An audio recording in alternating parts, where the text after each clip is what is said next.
Good morning student, welcome back to my channel ICIC coaching क्लासेसमध्ये मी आपले सर्वांचे हार्दिक स्वागत करतो. विद्यार्थी मित्रांनो, मी आपणास शिकवत आहे हाऊ टू स्पीक इन इंग्लिशमध्ये कसं बोलावं. यासाठी मी तुम्हाला मागच्या तासिकेमध्ये साध्या वर्तमान काळातील वाक्य कसे बनतात त्याची प्रॅक्टिस घेतलेली होती. ते कसे बनतात त्याचं सूत्र पण सांगितलेलं होतं. आज आपण चालू वर्तमान काळातील वाक्य म्हणजे प्रेझेंट कंटिन्यूअस टेन्समधलं वाक्य कसं बनतं हे तुम्हाला शिकवत आहे. तुम्ही तुमचे नोटबुक ओपन करा, त्यामध्ये लिहित चला, सूत्र पाठ करा, त्याचबरोबर क्रियापदसुद्धा काही पाठ करा, म्हणजे तुम्हाला एकापेक्षा जास्त वाक्य बनवण्यासाठी सोपे जाईल. तर चालू वर्तमान काळ,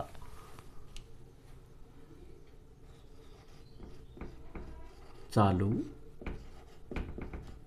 वर्तमान काळ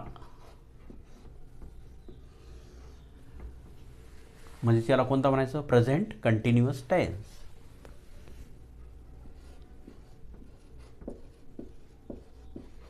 प्रेझेंट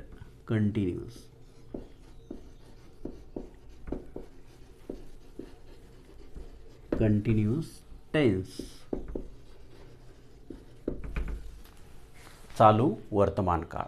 तर हे चालू वर्तमान काळाचं वाक्य बनवत असताना आपल्याला कोणतं सूत्र वापरावं लागेल? तर ते सूत्र असं आहे बघा, लिहून घ्या. सूत्र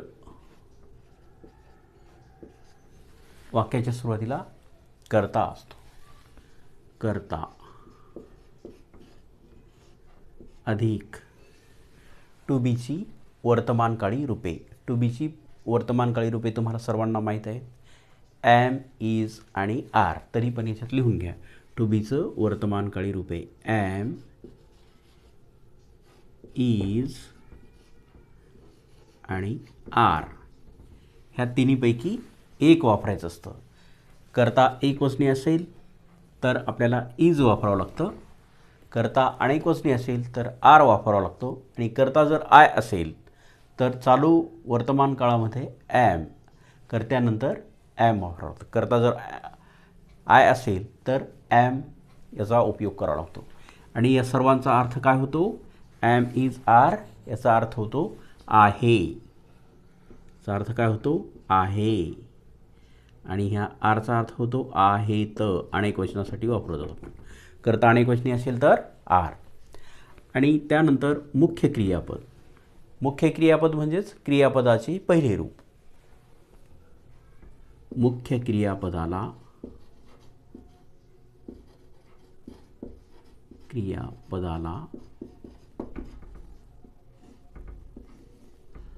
ING प्रत्यय अधिक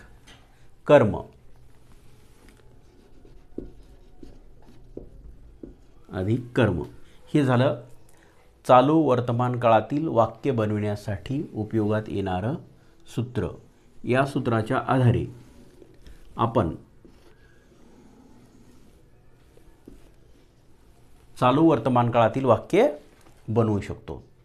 या सूत्राच्या आधारे बनवलेलं वाक्य चुकत नाही. मग आता तुम्हाला मी या चालू वर्तमान काळातलं एक वाक्य देतो मराठीमधून, मग ते आपण इंग्लिशमध्ये करायचं. ती आंबा खाते. ती आंबा खात आहे. ती आंबा खात आहे. ती आंबा खात आहे. तर मग ती आंबा खात आहे हे चालू वर्तमान काळातलं वाक्य आहे. मग हे चालू वर्तमान काळातलं वाक्य आपल्याला इंग्लिशमध्ये करायचं. तर काय मग आता तीसाठी कोणता शब्द येईल? तीसाठी सी म्हणजे ती आंबा खात आहे. ही क्रिया कशी आहे? चालू आहे. म्हणून आपल्याला काय करावं लागणार? आता कर्त्याच्या नंतर टू बीचं ह्या एम, इज, आर यांच्यापैकी कोणतं रूप इथं लागू पडेल? तर इथं इज का?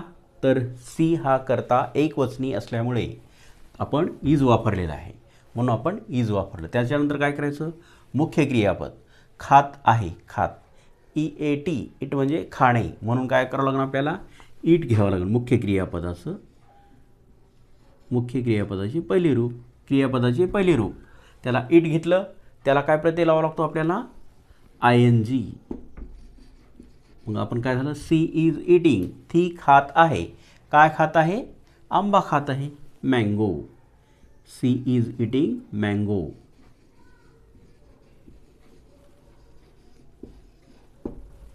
MANGO. मँगो. मँगो म्हणजे आंबा. आता आलं तुमच्या लक्षात? ती आंबा खात आहे. ती आंबा खात आहे. She is eating mango. She is eating a mango. लिहा तुम्ही क्रियापद म्हणजे ही she is eating a mango. मग आता दुसरं वाक्य घ्या. आम्ही आंबे खात आहोत. आम्ही आंबे खात आहोत. आता हे वाक्य आपल्याला सोडायचं. आम्ही आंबे खात आहोत. कर्ता अनेकवचनी. मग काय येण्यासाठी कोणता शब्द येईल? वी. वी म्हणजे आम्ही. वी. नंतर काय घ्यायचं आपल्याला? आता सहाय्यकारी रूप घ्यायचं आपल्याला टू बीचं. कोणतं येईल मग आता इथं?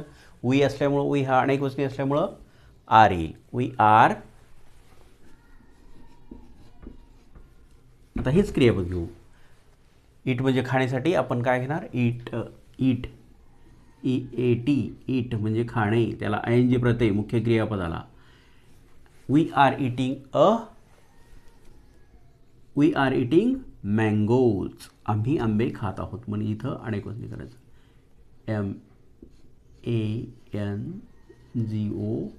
MANGOS. Mangoes. I am eating mangoes. आम्ही आंबे खात आहोत. आता नंबर 3 घेऊ. मी आंबा खात आहे. मी आंबा खात आहे. मी आंबा खात आहे. हे मराठीमधलं वाक्य आहे. याच्यात खाण्याची क्रिया चालू आहे, म्हणून याला आपण काय म्हणतो? चालू वर्तमान काळातील वाक्य. मग हे चालू वर्तमान काळातील वाक्य आपल्याला काय करायचं? इंग्लिशमध्ये याचं ट्रान्सलेट करायचं. तर मग आता मीसाठी कोणता शब्द वापरला जातो? मी. आय म्हणजे मी. याच्यानंतर आता टू बीचं वर्तमानकाळी जे रूप आहे, तर टू बीचं वर्तमानकाळी रूप कोणतं वापरावं लागणार आपल्याला? ॲम. कशासाठी? आय या एकमेव असा करता आहे की त्याच्यानंतर आपण टू बीचं ॲम हे रूप वापरतो. त्यानंतर क्रियापदाचे पहिले रूप इट. ह्या इटला काय प्रत्यय लावावा लागतो? ING. ING प्रत्यय लावल्याच्या नंतर हे चालू वर्तमान काळातील वाक्य बनतं. I am eating mango. Eating a mango.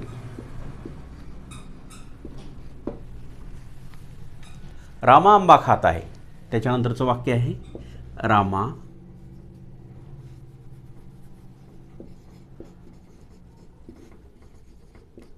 आंबा खात आहे. तर मग हे विशेष नाव रामा राम असल्यावर लागणार आपल्याला. जसं रामा. आता सहाय्यकारी क्रियापद याच्यापैकी कोणतं येईल? आता टू बीच्या वर्तमानकाळी रूपा सहाय्यकारी रूपामधलं इज. रामा इज. आता इट या क्रियापदाला ING Pratyaya eating a mango. Rama eating a mango. हे झालं चालू वर्तमान काळातील वाक्य. मला वाटतं हे वाक्य तुम्हाला चांगल्या पद्धतीने समजत आहेत. याच पद्धतीने तुम्हाला प्रॅक्टिस करायची आहे. तुम्ही वेगवेगळे क्रियापदं वापरू शकता. याच्यामध्ये वेगवेगळे कर्ते वापरू शकता आणि कर्त्याच्या वचनाप्रमाणे ह्या टू बीचं जे वर्तमानकाळी रूपे आहेत ॲम, इज, आर यांचा वापर करू शकतो. कर्ता एकवचनी असेल तर इज वापरायचं. कर्ता अनेकवचनी असेल तर आर वापरा. आणि कर्ता आय असेल तर त्यावेळेस सहाय्यकारी क्रियापद म्हणून ॲम वापरायचं असतं. म्हणून आपण इथं लिहिलेलं आहे मी आंबा खात आहे. I am eating a mango. इथं कर्ता नाम आलेलं आहे. नाम हे एकवचनी असल्यामुळं आपण Rama is eating a mango असं केलं आहे. आता राधा आंबा खात आहे. राधा आंबा खात आहे. तर याचं कसं होईल मग? Radha is eating a mango. Radha is eating a mango.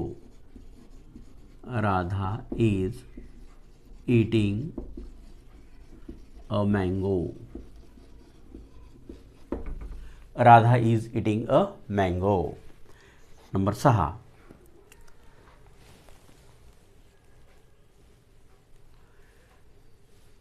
ते आंबे खात आहेत. ते आंबे खात आहेत. आता बघा, तेसाठी कोणतं आपण सर्वनाम काय वापरतो शब्द? दे. THEY. दे म्हणजे ते. They are. आता हे अनेक वचने असल्यामुळं they are eating mangoes.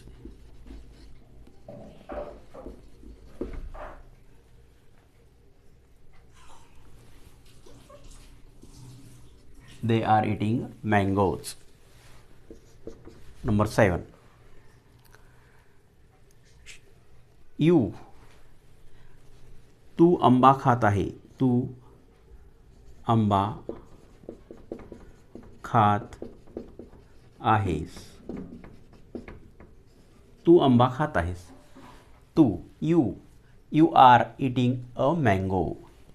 You are eating a mango.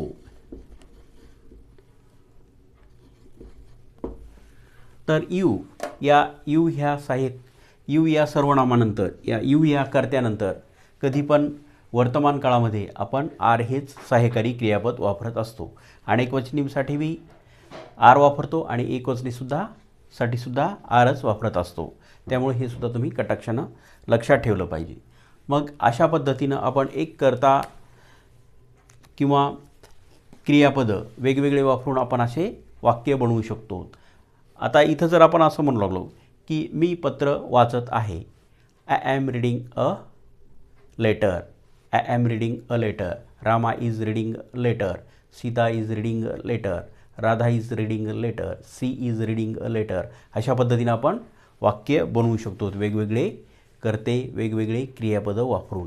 त्यामुळे तुम्ही हा जे नियम सांगितलेला आहे, कर्ता अधिक एम इज आर अधिक मुख्य क्रियापदाला ING प्रत्यय अधिक कर्म, अशा पद्धतीनं तुम्ही चालू वर्तमान काळातील वाक्य बनवू शकता. तर तुम्ही या व्हिडिओला जास्तीत जास्त शेअर करा, लाईक करा आणि जे कोणी नवीन बघत असतील त्यांनी चॅनलला सबस्क्राईब करा, बेल आयकॉन प्रेस करा आणि कमेंट बॉक्समध्ये कमेंट लिहा हा व्हिडिओ तुम्हाला कसा वाटला. Thanks for watching.